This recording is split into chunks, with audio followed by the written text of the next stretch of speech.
I try to force myself to be more swift. Think about things as long these days because I want to go sailing. And there's probably 100 different ways we could do it, and 100 of those ways that I come up with or think about, they will all work. Yeah, yeah. Sure, some might be more convenient, but whatever.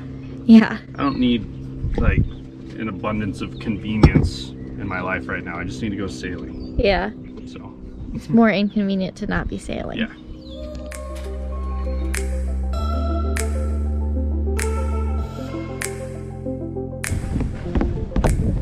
You're coming too. What started as a dream is now our reality. 6 years ago, we poured her ballast, raised every frame, cut every plank, and named her Rediviva. Ready for life back on the ocean, this year we're determined to set sail. Would you look at that? I'd say that's the making of a fine cruising vessel.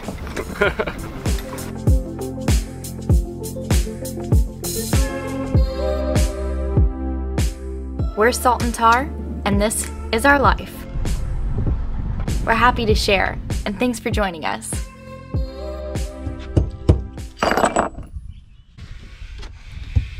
Alright, so we have this beautiful black locust pieces, thanks to Ira, another follower, and these huge pieces are going to be perfect for the upright portions, and then this flatter, thinner piece we're gonna double up, so it'll be 2 layers, and that's what the platform will actually be for the winches.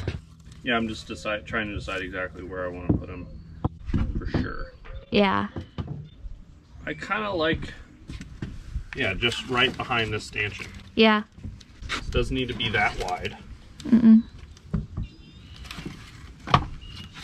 And that's a pretty good access if you're single-handing the boat. Yeah, you can even, you know, adjust this right here. Cool. It's not too in the way of this stuff. Yeah, and the other nice thing is that where the handle inserts, it's on the bottom, so even with you know, the rope hanging from the pin rail, it's not like we have to crank something around where they're dangling. Decided. I was serious about that margarita I was talking about years ago when I was walking in the snow. Walking to the boat right now. It's cold. My beard is literally freezing. One day we'll be floating in the tropics, and I'll be drinking a margarita,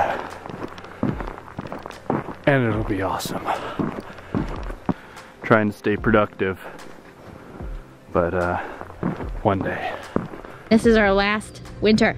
Damn straight. Next winter hopefully we'll be in Mexico, where weather like today is as cold as it gets. We've been saying one day since day one, and every day we get a step closer. All these days put together, every episode we've lived is the path, the adventure, both epic and mundane.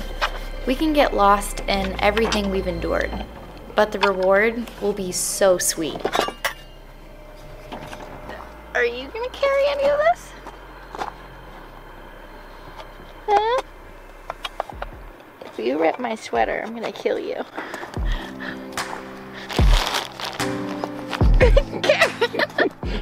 How many more things do you need help with? Okay. Wow, you're really carrying a lot there. Oh, I'm gonna drop the wiggle. You always talk about wanting to be a team player. Oh. God, it's so heavy. Thanks for carrying something. You're doing such a good job. Garrett! Little turd. Did you really need all of these tools? Or Probably not. Just making me carry them. Just wanted to give you a little glimpse into my life. You never carried this much stuff. You're a big baby these days. Totally do. No, you don't.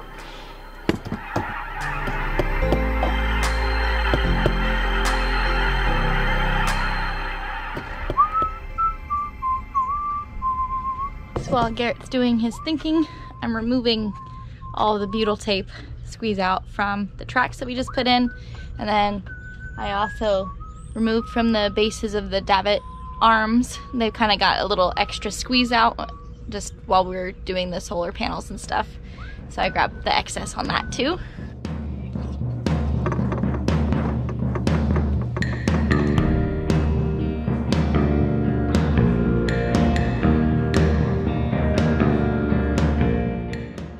Right now we just are using a quick and easy, simple plastic bag, but we'll probably make a canvas cover for the windlass.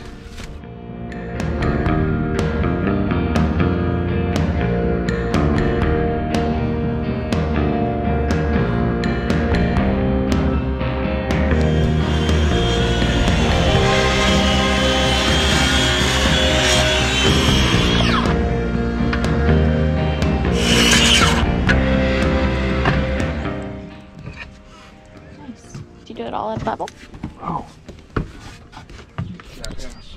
Uh-oh. You're going too fast. It's not a problem. I was going too fast and I just the wrong piece. What the hell? Oh, you dumbass.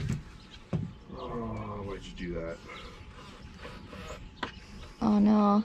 You stared too long and fried your brain. A simple mistake on a very nice piece of wood can be defeating. This is when I put the camera down and we regroup another day. Well, it's super windy outside today, so I'm gonna be working down below. It's always just a pain to work when it's really windy. But I have plenty of stuff to do down here, and luckily all of our engine parts that we ordered just came in. So I got a big box full of seals and gaskets and all sorts of fun stuff. So that's gonna be my project for the day. I'm gonna tear into the engine work. Yeah, just gotta clear things up, do a little organizing, give myself a spot to put the engine cover when I take it off. Gotta be a little careful because I kind of messed my back up chainsawing a tree the other day, so it's been a little iffy. But Ruth is editing today, so it's just me. She's over at her parents' house because that's where she has internet.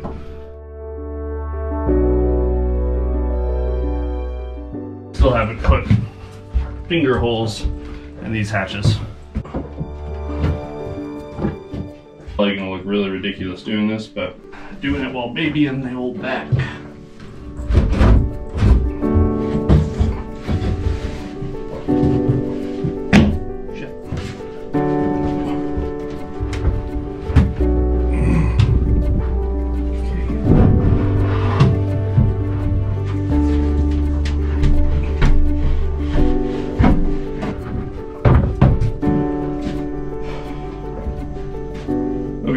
Okay, I'm gonna start with the injectors. So I'm gonna take off all these hard fuel lines here so I can take off this whole assembly here. Then I can pull the injector apart right there and then replace the little seal under there. It's just like an aluminum washer. Got some soapy water and just cleaned everything up, tried to get as much dirt, oil, debris, all that stuff off of it as I could. Here's my box of seals and gaskets and hoses and and a lot of these bags have multiple different things in them as well. Hopefully all of this stuff will be on the motor by today. We'll see. That would be really awesome. And if that happens, then I think we might be able to fire it up. I'm not like, I don't know. I don't have super high hopes that'll get there today, because I'm going to probably inevitably run into something where I need to go find some random obscure part, which will probably take way too long. But yeah, anyway, so I'm gonna go ahead and work on these injectors, start there, and then keep going.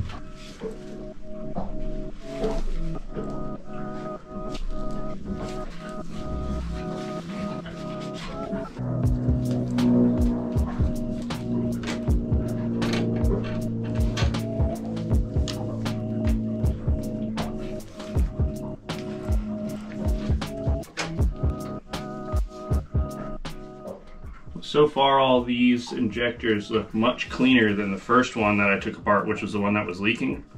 That one had some weird, funky, gunky stuff in it. But these ones all look pretty nice. This motor probably sat for who knows how long. Because it's a 40-year-old motor. It's only 310 hours on it, so I mean, this thing could have sat for 20, 30 years, who knows? Yeah, even the coloration in here, and this one that was leaking, it's a lot darker. Just more gunk in it.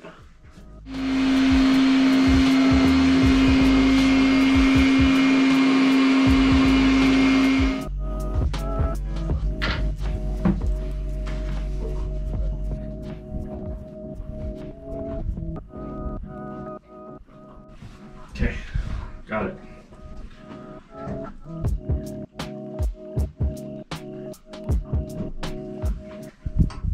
There's a little piece I'm here to replace. Okay, here's my parts. Well, the new ones don't look exactly the same, but I mean, I'm sure they've made changes in the last 40 years. So here's the new ones. And there's the old one. Every single one of these washers is in a completely different orientation, so I'm gonna guess that it doesn't matter. It's funny, this one, obviously the one that was leaking, this one was just like really loosely on there. Looks like it's got a little bit more discoloration on it. But yeah, it was completely loose. The rest of them are, yeah, they don't move.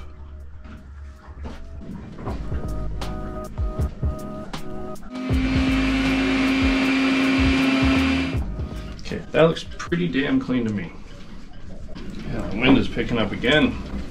Our Westerbeek has been testing our fortitude. Thankfully, we've been encouraged to press on.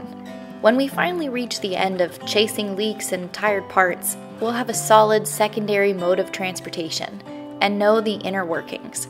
We've bought every gasket, seal, and hose we can think of that we haven't replaced already. And whatever doesn't look in too bad of shape, we're keeping as spares. All four of the little aluminum washer doohickeys are back in place and everything's cleaned up. So, well, actually, not everything's cleaned up. I'm gonna clean this up a little bit more and then get this back in and put it back together. And then on to the next project. Well, shit.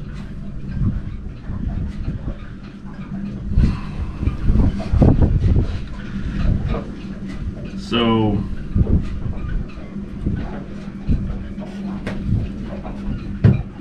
once again, I go to fix one problem and find another problem. The way it all looked, from where it looked like the fuel was leaking, it looked like it was leaking from that seam where that gasket is. So, naturally, replace that. Replace the gasket, the seal that's there. But when I started cleaning up this guy, where the injector, the leaking injector that we had, this is totally loose, and you can see kind of diesel and around there. The rest of them are nice and firm, and nothing else was leaking. But yeah, this one is,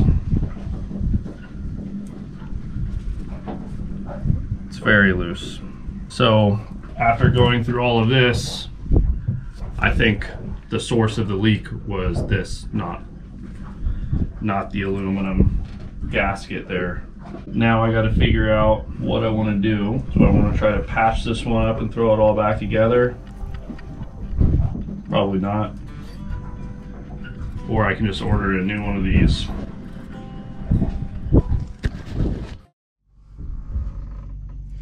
So after Garrett's trialing day with the motor yesterday, every time he opens it, finds another problem. And we got an email this morning that that part is not in stock. So they say 4 to 6 weeks, which really sucks.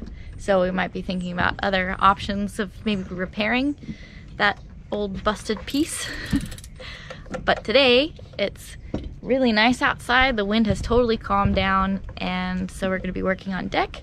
So Garrett's probably gonna get back to the winch project, or maybe looking at, looks like he's breaking out some of our track stuff that we scored at Blue Pelican a couple days ago.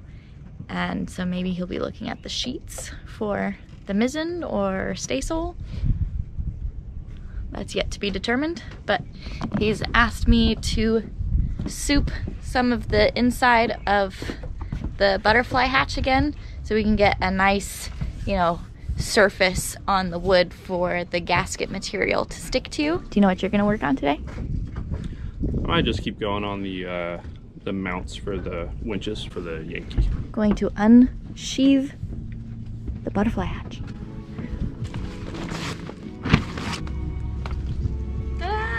Oh, big spider! Gross.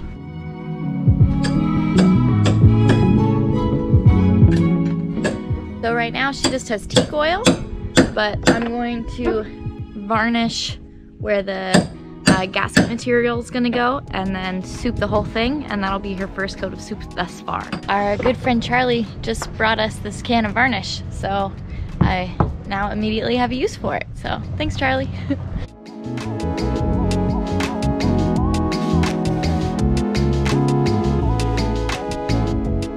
And I wasn't wiping her down with gasoline.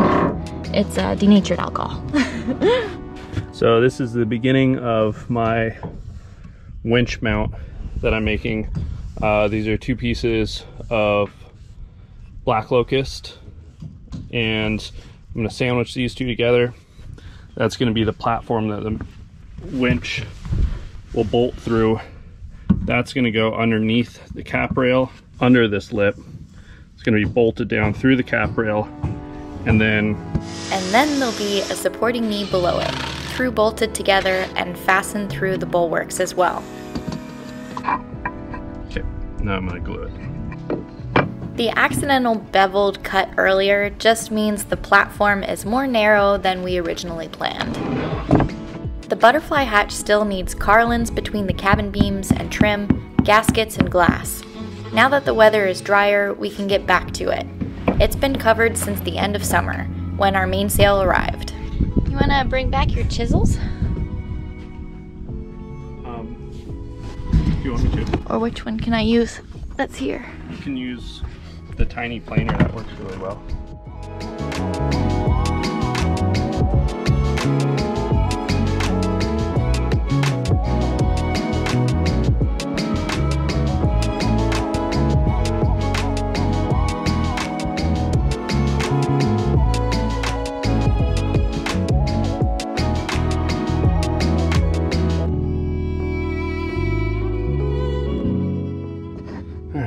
Got my 2 platforms for the winches, pre-drilled for a couple screws. So I'm just gonna put a bunch of glue in the middle and stick them together.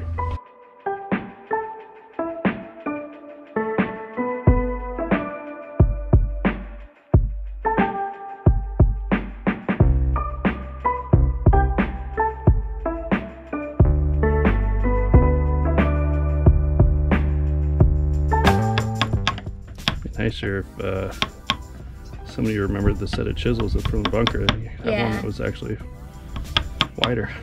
That would be nice. Take it down with the planer.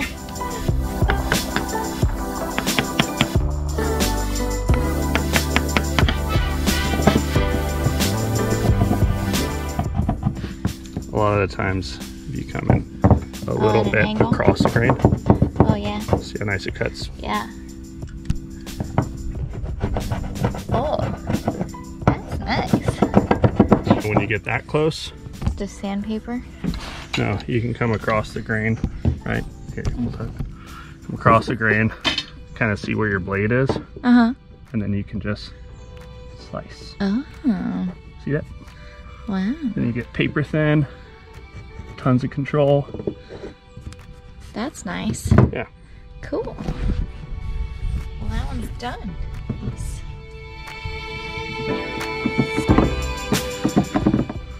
This is probably not good to show for an example because this chisel is actually really dull. Okay, well just don't mess it up. I'll sand it. I'm not gonna mess it up. You forget that until you make an accident. Forget that I've been doing this like every day for the last 7 years. I've heard you say oops at least twice today.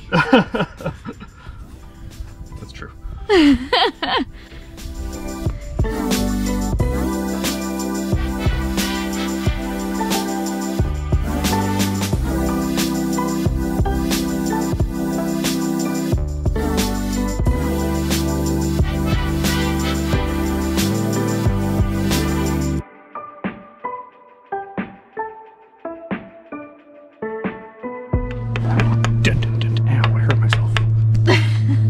Close-up of the old one and the new one. Why I can't have nice things. I have a horrible husband. You really zoomed in on my face, aren't you?